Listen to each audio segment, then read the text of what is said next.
भाई एक्ने का मसला है, स्किन ग्लो नहीं करती, स्किन की हेल्थ डाउन है, भाई हेयर फॉल हो रहा है, तो भाई ये सारी मसले होते क्यों हैं? एक गलती की वजह से। और सारी चीज़ें मैं अभी डिस्कस करूंगा, वीडियो एंड तक देखें ताकि एक एक चीज़ आपको समझ में आए। समझ में आने के बाद उस पर अमल करें। अगर रिजल्ट नहीं मिलता तो बेशक आके मुझे यहाँ पे गालियाँ दे दें। अस्सलाम वालेकुम, डॉक्टर सारम हेयर। सीधी बात, नो बकवास। कौन सी चीज़ आपकी स्किन के लिए मुफीद है, कैसे आपने उनको खाना है, कैसे आपने उनको नहीं खाना है, या कैसे आपने उनको यूज़ नहीं करना। क्योंकि द कैच इज़ हेयर कि जिस चीज़ को आप स्किन और हेयर हेल्थ के लिए यूज़ करते हो, अगर उसका यूज़ थोड़ा सा इधर उधर हुआ तो फिर इसी दोनों का फर्स्ट प्रायोरिटी में इन दोनों को ही नुकसान देता है। पहले स्किन को ख़राब करेगा, फिर हेयर्स को। तो जो चीज़ आप इलाज के तौर पे खा रहे हो या कंज्यूम कर रहे हो, वही आपका हेयर हेल्थ और स्किन हेल्थ ख़राब कर देता है। को पैसा बर्बाद पहन। तो भाई समझिए इस चीज़ को। आपके हेयर्स के लिए कौन सी चीज़ें मुफीद हैं? Vitamin A, vitamin C, collagen, biotin और प्रोटीन। ये सारी चीज़ें आपकी स्किन और हेल्थ को सही रखती है। अब इसका यूज़ कैसे करना है, इसको ऑब्टेन कैसे करना है? भाई विटामिन ए आपको कौन सी चीज़ों में मिल जाएगा? अ लॉट ऑफ थिंग्स में आपको। अब इसके मैं जब बार बार कह रहा हूँ कि वीडियो आपने पूरी देखनी है, तो मैं इसका प्रॉपर आपको ब्रेक डाउन दूंगा। भाई विटामिन ए के दो टाइप्स होते हैं, एक्टिव फॉर्म होता है और दूसरा प्लांट फॉर्म होता है। एक्टिव फॉर्म आपके बॉडी के अंदर जाता है तो डायरेक्ट काम करना शुरू कर देता है। जो प्लांट फॉर्म है, कैरोटीन जिसे हम कहते हैं, एक बेसिकली होता है रेटिनॉल, एक होता है कैरोटीन। रेटिनॉल जाके डायरेक्ट काम करना शुरू कर देता है, कैरोटीन पहले आपके बॉडी में जाके रेटिनॉल में तब्दील होकर फिर काम करता है। तो भाई रेटिनॉल जो है ये बेसिकली फरारी है, स्पीड से जाता है, स्पीड से काम करता है। बट जितनी स्पीड से जाता है ना, टक्कर भी उतनी जोर की लगती है। अगर ये चीज़ ज़्यादा हो गई तो जिस चीज़ को ठीक करने के लिए खा रहे हो उसी को ख़राब करेगी। विटामिन ए की बात कर रहा हूँ। कैरोटीन अगर ज़्यादा हो गया तो बॉडी क्या करती है, जितना उसको चाहिए होता है उतनी अमाउंट को रेटिनॉल में कन्वर्ट करके बाकी को फेंक देती है। तो मेजॉरिटी ये retinol, carotene, mainly vitamin A overdose नहीं होता अगर आप वो खानों से ऑब्टेन करते हैं। मतलब जिन चीज़ों के अंदर विटामिन ए होता है, अगर आप वो खाने खाते हैं तो ये ओवरडोज नहीं होती। यहाँ पे बहुत सारे वो रिच अनएजुकेटेड लोग होते हैं जिनका ये वो होता है, पर्सपेक्टिव होता है कि भाई मुझे तो ये फ़लाँ चीज़ नहीं पसंद, फ़लाँ चीज़ नहीं पसंद, डिमकानी चीज़ नहीं पसंद, तो मैं ये नहीं कहूँगा। इसके बजाय मैं सिंपल जाके अपने लिए विटामिन ए के सप्लीमेंट्स यानी कि टैबलेट्स लेके आ जाता हूँ। तो भाई यही वो गलती है जो कि हर बंदा कर लेता है। इसी विटामिन ए की टैबलेट्स अगर आप खाओगे तो इससे मोस्ट प्रॉब्ली ये ओवरडोज होगा। ओवरडोज होने के बाद लिवर पे स्ट्रेन पड़ता है, हेयर्स और जो स्किन का मसला है ये तो प्रायोरिटी पे रख दे, ये तो ख़राब करता ही करता है। इसके अलावा भी बहुत ज़्यादा ये काम आपकी बॉडी के ख़राब कर लेता है। तो जो चीज़ ठीक करनी हो उसके साथ और बीमारियां भी आपके अंदर आने का खदशा होता है। तो सप्लीमेंट्स रेड फ्लैग है, नहीं यूज़ करने। नेचुरल चीज़ों से अपने विटामिन ए ऑब्टेन करना है। कहाँ से ऑब्टेन करना है?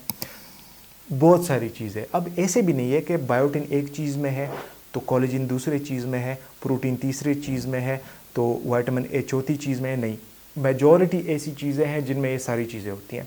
अब विटामिन ए किन चीज़ों में होता है? पम्पकिन में होता है, कैरेट्स में होता है, एग्स में होता है, जो येलो वेजिटेबल्स, ऑरेंज वेजिटेबल्स होती हैं जैसे कि पीच हो गए, जैसे कि मैंगो हो गए, दुनिया की चीज़ें। भाई आपने सिर्फ इन चीज़ों को जिनके अंदर विटामिन ए होता है उसको अपने डाइट में शामिल करना है। खुद ही देख लें यूट्यूब पे, चैट जीपीटी से पूछ लें, इधर क्या कहते हैं उसे, गूगल पे देख लें, आपको सोर्सेज का पता चल जाएगा किन चीज़ों के अंदर विटामिन ए होता है। उनको सिंपल उठा के आपने अपने डाइट के अंदर डाल लेना है। अब मैं ये नहीं कह रहा कि आपने सारा कुछ छोड़ के वही चीज़ें खानी जिसके अंदर विटामिन ए हो, नहीं। आपने simple vitamin A rich sources को अपने डाइट में शामिल कर लेना है। अब इतना तो आपके, अगर आपने यूट्यूब खोलना आपको आता है, मेरी वीडियो लगाना आपको आता है, तो ये भी आपको आता होगा कि एक चीज़ को अपने डाइट में एडजस्ट कैसे करना है। सुबह मैंने ये खाना है, इसके साथ मैंने ये खाना है, फलाना ढिमकाना। और अगर आपको ये चीज़ नहीं भी आती है तो फिर आप मुझे कमेंट बॉक्स में बता दें, मैं आपके लिए मतलब इन चीज़ों का डाइट प्लान भी रेडी करवा सकता हूँ। बट मेनली हर बंदा कर सकता है। अच्छा, अब नंबर 2 पे आ जाता है भाई विटामिन सी। तो वो एज़ यूजुअल मैंने आपको जैसे कहा कि वो सिट्रस फ्रूट्स पे आपको मिल जाता है। अब यहाँ पे बात आ जाती है प्रोटीन, बायोटीन और कोलेजन की। अब प्रोटीन, बायोटिन और कोलेजन ये कहाँ से मिलेंगी और ये हम कैसे लेंगे? तो भाई आपने देखा होगा भाई यहाँ पे इश्तिहारों में भी शो हो रहा है कि भाई बायोटिन के टैबलेट से रोज़ इतने खाया करो, ये होगा वो होगा। मेरा ये सोचना है, मेरी रिसर्च ये कहती है कि अगर आप बायोटिन नेचुरली ऑब्टेन कर सकते हो तो गोली खाने की ज़रूरत ही नहीं है, क्योंकि ये चीज़ एक दफ़ा अगर नॉर्मल से ऊपर चली गई तो बंदे को और चीज़ें फिर फेस करनी पड़ती है। प्रोटीन, बायोटिन, कोलेजन ये चीज़ें अगर ओवरडोज हो जाती है, जो कि नॉर्मली होती भी है सप्लीमेंट्स लेने से, तो क्या होगा? ब्लोटिंग होगा, गैस होगा, हार्ट बर्न होगा, जैसे हम कहते हैं कि भाई एसिडिटी हो गई, भाई दिल जल रहा है। इसके अलावा आपकी किडनीज पे स्ट्रेन पड़ता है। और फर्स्ट प्रायोरिटी इसकी क्या है जब ज़्यादा हो जाती है? आपकी इसी स्किन और इसी हेयर्स को तबाह बर्बाद करने का। तो फर्स्ट प्रायोरिटी हेयर्स और स्किन तो गए, इसके साथ और कितनी चीज़ें आ गई, ये तो मैं 2-3 चीज़ें जो मैंने वो आपके सामने रख रहा हूँ, आप खुद ही देख ले, इसके इतना लिस्ट आपका निकल के आएगा कि कौन कौन सी चीज़ें ख़राब करता है। अब प्रोटीन कहाँ से मिलेगा? हर बंदे को पता है प्रोटीन किस में होता है। प्लांट बेस्ड प्रोटीन होता है, एनिमल बेस्ड प्रोटीन होता है। प्लांट बेस्ड प्रोटीन किन चीज़ों में होता है? दालों में होता है, चने में होता है, लोबिया में होता है। इसके अलावा एनिमल बेस्ड प्रोटीन किन चीज़ों में होता है? भाई सिंपल आप डेयरी प्रोडक्ट्स ले लो, चीज़ ले लो, मिल्क ले लो, योगर्ट ले लो। इसके अलावा गोश्त है, मटन है, बीफ है, चिकन है, फ़िश है, सारों के अंदर क्या होता है? प्रोटीन होता है। हाँ, फ़िश के अंदर इसके साथ साथ विटामिन ए भी होता है। इसके अलावा अब प्रोटीन काम क्या करता है, कैसे हमारे स्किन और हेयर्स को ठीक करता है? प्रोटीन का काम है भाई आपके बॉडी के हर एक सेल को रिपेयर करना। सेल में डैमेज आया, प्रोटीन का काम है इसको ठीक करना। बॉडी सर से लेके पाँव तक बॉडी का हर हिस्सा सेल से बना हुआ होता है, ये आपने सारों में मैट्रिक में पढ़ा हुआ होगा। तो सेल में डैमेज आता है, प्रोटीन का काम है उसको ठीक करना। बायोटिन क्या करता है? बायोटिन जाके प्रोटीन को गले से पकड़ के उससे काम करवाता है। तो उस प्रोटीन होगा, साथ में बायोटिन होगा, तो बायोटिन फोर्सफुली उससे काम करवाएगा। और प्रोटीन का काम क्या है, कौन सा काम करवाएगा? ऑब्वियसली सेल रिपेयर करना। रिपेयर तेज हो गया तो आपका स्किन, आपके बाल ऑटोमेटिकली ऊपर की तरफ जाएंगे। कोलेजन बेसिकली आपके स्किन की इलास्टिसिटी को इम्प्रूव करता है, साथ में आपके जॉइंट्स के लिए भी बहुत ज़्यादा बेहतरीन चीज़ है। कोलेजन कहाँ से मिलेगा भाई? कोलेजन जो हम यखनी बनाते हैं, मेनली हम सूप वगैरह बनाते हैं, वो भी यखनी का एक फॉर्म है, बट वो क्या होता है, हम गोश्त से बनाते हैं। बोन्स से जो यखनी बनती है, हड्डियों वाली यखनी, वो एक बेहतरीन सोर्स है कोलेजन का।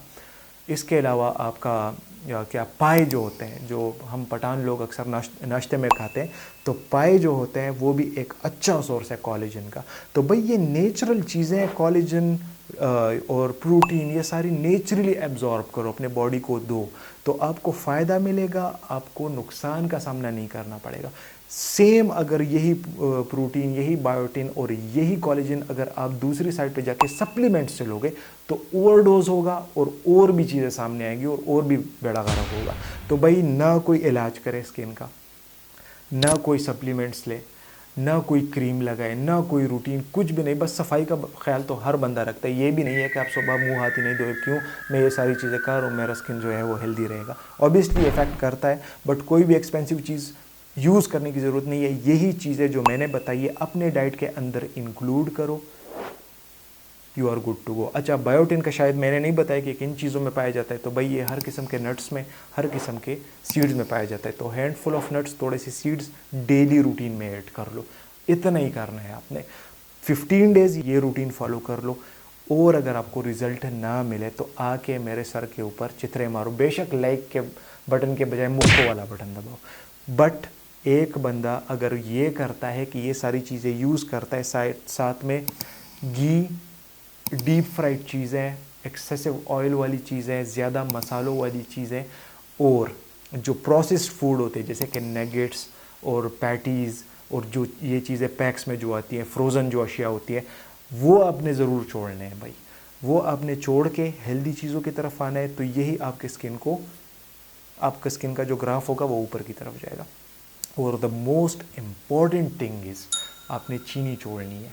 फिर आपने करना क्या है, अगर आप 10 ग्राम चीनी एक दिन में यूज़ करते हो तो नेक्स्ट डे पे आप 9 ग्राम यूज़ करो, नेक्स्ट डे पे 8 ग्राम यूज़ करो, नेक्स्ट डे पे 7 ग्राम यूज़ करो। तो इस तरह स्लोली ग्रेजुअली इसको आप लेके 0 पे लेके आ सकते हो। बट आपको पहले 3 दिन मसला होगा। 3 दिन अगर आप पी की चीज़ भी खा ले तो आपको बहुत ज़्यादा उसका टेस्ट ख़राब लगेगा। 3 दिन बाद चीनी वाला उतना ही ख़राब लगेगा जितने पहले दिन पे आपने पी की चीज़ उठा के खाई हो। तो दिस इज़ इट। उम्मीद करता हूँ आपको मेरी वीडियो पसंद आ गई होगी। इस पर प्लीज़ अमल करें, इंशाल्लाह आपको फ़ायदा होगा। ट्राई करता हूँ कि हर चीज़ को सिंप्लीफाई करके आपके सामने लेके आऊँ और वो फैक्ट बयान करूँ जो किसी ने नहीं बयान किए होते। तो प्लीज़ इसको फॉलो करें, इंशाल्लाह आपको फ़ायदा देखने को मिलेगा। और अगर किसी मेडिकल टॉपिक पे वीडियो चाहिए, किसी मेडिकल टॉपिक को डिस्कस करना है या किसी पेशेंट को डिस्कस करना है तो फील फ्री कि आप मुझे टेक्स्ट करें। मुझे नंबर पे भी टेक्स्ट कर सकते हैं, यहाँ पे आ रहा होगा, नंबर पे भी टेक्स्ट कर सकते हैं, इंस्टाग्राम पे भी टेक्स्ट कर सकते हैं। मैं ट्राई करूँगा कि आपसे मेरी बात एज सून एज़ पॉसिबल हो जाए। तो बस मिलते हैं इंशाल्लाह नेक्स्ट वीडियो में। लाइक सब्सक्राइब वगैरह सारा कुछ कर लें। मिलते हैं नेक्स्ट वीडियो में। See you in the next one. अल्लाह हाफिज़।